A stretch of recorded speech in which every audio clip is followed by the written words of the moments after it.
অনেকে আছে দুই পক্ষে ঝগড়া লাগাইয়া দেয়,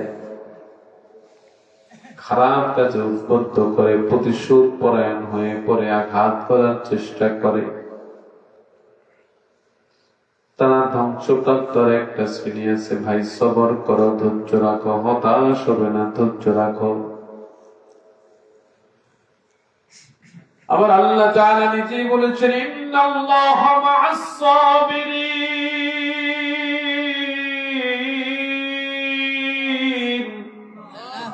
আল্লাহ তাআলার ঘোষণা, নিশ্চয়ই সবরকারীদের সঙ্গে আমার আল্লাহ।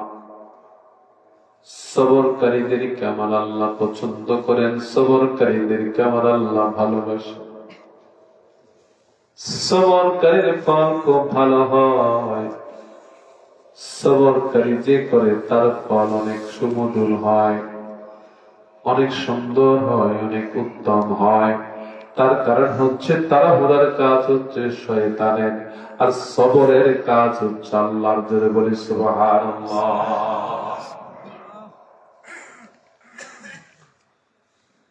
এজন্যই সবরের মাধ্যমে আল্লাহর কাছে চাইতে হয়। আমার আল্লাহ তাআলা ঘোষণা, ওয়াস্তাঈনু বিস-সাবরি ওয়াস-সালাহ। আল্লাহর কাছে চাও, কেমনে চাইবা? এক নাম্বার হচ্ছে সবর, দুই নাম্বার হচ্ছে সালাত। তাহলে আল্লাহর কথা অনুযায়ী সবর আগে না সালাত আগে? সবর। সবর ছাড়া সালাত হয় না। সালাতের মধ্যে সবর লাগে, সিয়ামের মধ্যে সবর লাগে, ভালো কাজের মধ্যে সবর লাগে। কেউ যদি মনে করে তার হাঁস মুরগি আজকে একটা ডিম পারছে, ভিতরে তো অনেকগুলো ডিম, এবার হাঁসটার এসে জবাই করে ভিতর থেকে সব ডিমগুলো বের করে নিবে। বলুন তো দেখি, প্রতিদিন খোসাওয়ালা যেই ডিমটা আসে, আল্লাহর পক্ষ থেকে যেটা ব্যবস্থা হয়, যখন পেটটা ছেঁড়া হবে, কাটা হবে, সেই ডিমের মতো কি এগুলো হবে কিনা? এজন্য তাড়াহুড়ার মধ্যে সফলতা নেই, তাড়াহুড়ার মধ্যে কোনো ভালো কিছু নাই।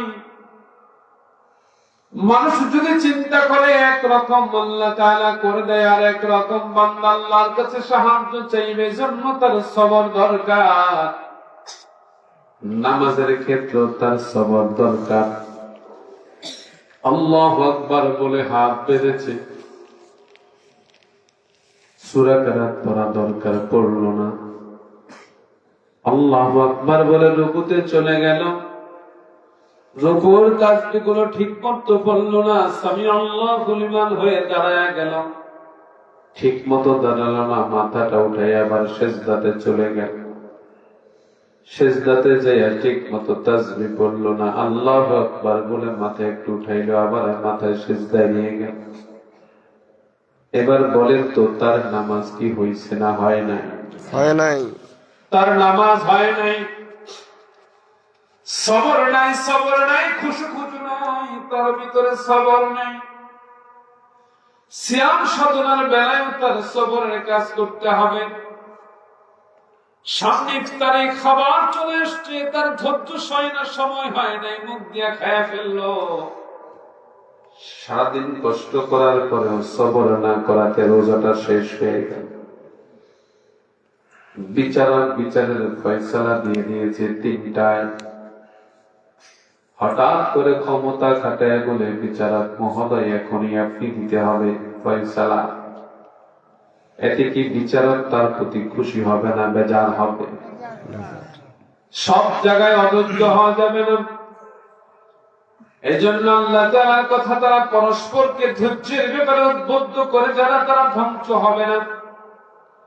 আল্লাহর কাছে সাহায্য চাইতে হবে ধৈর্যের মাধ্যমে। তার ঘরে খাবার নাই, সেজন্য সে চুরি ডাকাতি শুরু করবে না। তার চিকিৎসার জন্য টাকা নাই, সেজন্য সে চুরি ডাকাতি করবে না, রাহাজানি করবে না, চাঁদাবাজি সন্ত্রাসী করবে না। কোন কারণে ভোটের মধ্যে ফেল করছে, কারো বাড়িঘর ভাঙবে না, আবার পাশ করছে তাও বাড়িঘর ভাঙবে না। কোন মানুষকে কষ্ট দেওয়া যাবে না, সবরকারীরা এটা করতে পারে না। আল্লাহর কাছে সাহায্য চাইতে হবে ধৈর্যের মাধ্যমে, সালাতের মাধ্যমে। হযরত জুন্নুন মিসরি রাহমাতুল্লাহ আলাইহির কাছে এক বৃদ্ধা মহিলা এসে বলে, হুজুর, আমার সন্তানটাকে পুলিশে ধরে নিয়ে গেছে, আপনারে তো পুলিশ মান্য করে যদি একটু সুপারিশ করতেন, আমার ছেলেটারে ছেড়ে দিত। মা পাশের রুমে বসার জন্য মিস্ত্রি দাঁড়ায় গেছে সালাতে দাঁড়ায় গেছে। এবার মা ডেকে বলে, হায় রে, হুজুরের কাছে আসছে, একটু পুলিশের কাছে সুপারিশ করবে। কিন্তু তিনি সুপারিশ না করে তিনি সালাতে দাঁড়ায় গেলেন। কেমন কাজ হলো এটা, কেমন কাজ হলো? একটু পরে একজন এসে বলতেছ, আব্দুল্লাহর মা, তোর আব্দুল্লাহরে তো পুলিশ ছেড়ে দিস। মহিলা খুশিতে আত্মহারা হয়ে সন্তানের দিকে দৌড়ায় যাচ্ছে, সন্তানকে জড়ায় ধরবে, এটাই তো স্বাভাবিক। হযরত জুন্নুন মিসরি রাহমাতুল্লাহ ডাক দিলেন, মা, ও মা, কথা শুনে যাও, দাঁড়াও। কোথায় যাচ্ছ? আপনি কেমন মানুষ, আপনার কথা পুলিশে শুনবে, আপনি আলেম মানুষ। হুজুর, মানুষের জন্য একটু সুপারিশের জন্য আসছিলাম। সুপারিশ না করে আপনি নামাজে দাঁড়ালেন, সালাতে দাঁড়ালেন। আপনার সুপারিশ লাগবে না, আমার ছেলের পুলিশ ছেড়ে দিয়ে গেছে, আমার ছেলের কাছে যাচ্ছি। হযরত জুন্নুন মিসরি ডেকে বলেন, মা, ওগো আল্লাহর বান্দি, দুনিয়ার পুলিশ আমি জুন্নুন মিসরির কথা শুনতেও পারে, নাও শুনতে পারে, তার কোনো গ্যারান্টি নাই। আমার আল্লাহ বলেছেন, ওয়াস্তাঈনু বিস-সাবরি ওয়াস-সালাহ, আমার কাছে চাও ধৈর্য আর সালাত দিয়া। ওগো মা, আমার তোমার মালিক যিনি, পুলিশের মালিক যিনি, পুলিশের মন যিনি কন্ট্রোল করেন, আমার তোমার মন যিনি কন্ট্রোল করেন, সেজন্য ধৈর্যের সাথে সে আল্লাহর কাছে সালাতে দাঁড়ায় গেছি গো মা। তোমার সন্তানটারে পুলিশ এমনি ছাড়ে নাই, ওই যে আল্লাহর কাছে আমরা সাহায্য চেয়েছি, পুলিশের অন্তরে আল্লাহ তাআলা মায়া পয়দা করে দিছে। সে মায়া হওয়ার কারণে তোমার সন্তানটারে সে ছেড়ে দিয়ে গেছে। তার মূল কারণ হচ্ছে সাহায্য চেয়েছি কার কাছে? আল্লাহওয়ালা সাহায্য চায় কার কাছে? দিনদাররা সাহায্য চায় কার কাছে? আল্লাহর কাছে সাহায্য চায়। এবার আল্লাহ বলেন, বিস-সাবরি ওয়াস-সালাহ, সাহায্য চাইবে আল্লাহর কাছে সবর দিয়া আর সালাত দিয়া। তো 4 নাম্বার, সেই বান্দা ক্ষতিগ্রস্ত হবে না, ওয়াতাওয়াসাউ বিস-সাবরি, যারা ধৈর্যের কথা বলে, ধৈর্যের জন্য উদ্বুদ্ধ করে, সবরের জন্য উদ্বুদ্ধ করে, সেই বান্দাগুলো ধ্বংস হবে না। তাহলে এবার আসুন, যেই কথায় প্রথমে ছিলাম, ইল্লা মান আতাল্লাহ বিকলবিন সালিম, আল্লাহর কাছে সেদিন যে কাজে লাগবে সেটা হচ্ছে নিরাপদ অন্তর। তাহলে যার ঈমান আছে তার অন্তরটা নিরাপদ, যার নেক আমল আছে তার অন্তরটা নিরাপদ, যার অন্তরে আল্লাহর হকের ব্যাপারে কথা আছে তার অন্তরটা নিরাপদ, যার অন্তরে সবর আছে সেই অন্তরটা নিরাপদ। অতএব সেই অন্তর দুনিয়াতেও ক্ষতিগ্রস্ত হবে না, আখিরাতেও ক্ষতিগ্রস্ত হবে না।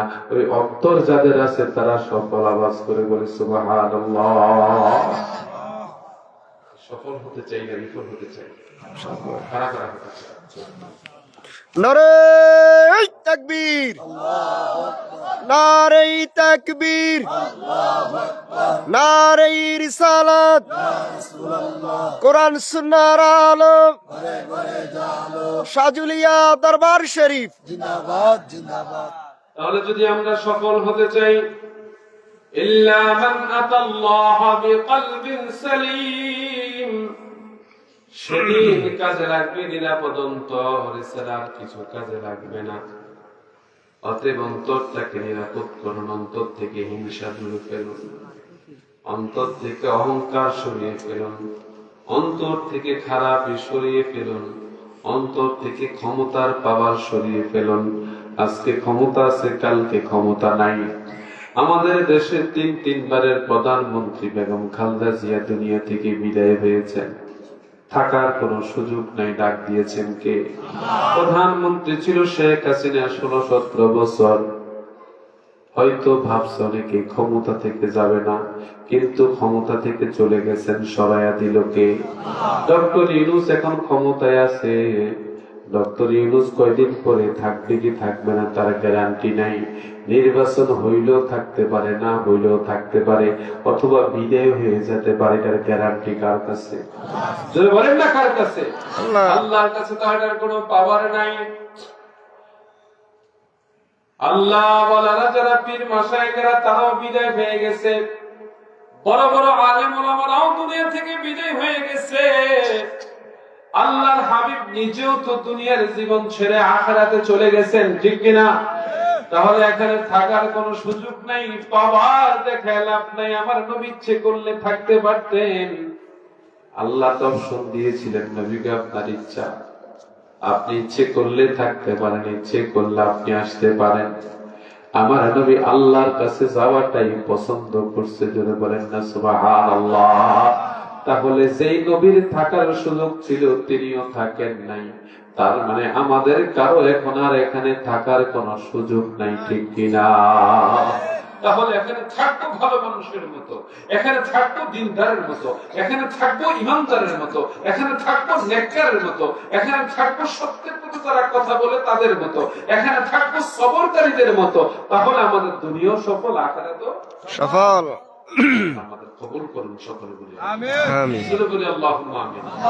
রাজি আছেন তো ইনশাআল্লাহ? ইনশাআল্লাহ। মন খারাপ করছে? না। আর কোনো ওয়াজ নাই, আর কোনো কথা নাই, এখন দোয়া হয়ে যাবে। বাস্তবতা হচ্ছে সমাজে অন্যায়গুলো এখন সবচেয়ে বেশি চলছে। মাদক সমাজে ছেয়ে গেছে, অশ্লীলতা সমাজে বেড়ে গেছে। যে জিনিসগুলো গুনাহের দিকে ধাবিত করে এখন সমাজে বেশি। বাদ্যবাজনা অন্তরকে কলুষিত করে দেয়, গালিগালাজ অন্তরকে কলুষিত করে দেয়, মিথ্যা কথা অন্তরকে কলুষিত করে দেয়, খারাপ কাজ অন্তরকে কলুষিত করে দেয়, সুদ ঘুষ অন্তরকে কলুষিত করে দেয়, অহংকার অন্তরকে কলুষিত করে দেয়, হিংসা বিদ্বেষ অন্তরকে কলুষিত করে দেয়, সুগলখুরি অন্তরকে কলুষিত করে দেয়। ভালো মানুষের ব্যাপারে অপবাদ দেওয়ার অভ্যাস সমাজে আছে নাকি না? ঠিক আছে, আপনাদের মসজিদে এখানে সামনে জায়গা হয়েছে, শুনেছি আপনাদের মসজিদের ওয়াকফ একটু আছে একটু নাই, আপনারা টেনশনে আছেন। আবার মাদ্রাসার জায়গা নিয়ে একটু আপনাদের টেনশন আছে, ঠিক আছে না আমার কথা? আপনারা খুব টেনশনে আছেন। আমার মতে টেনশনের কোনো কারণ নাই। দুই পক্ষের মধ্যে মহাব্বত থাকলে কাজ সহজ হয়, কাজ কঠিন হয়। মসজিদে নববীতেও দিন শিক্ষার কাজ চলে।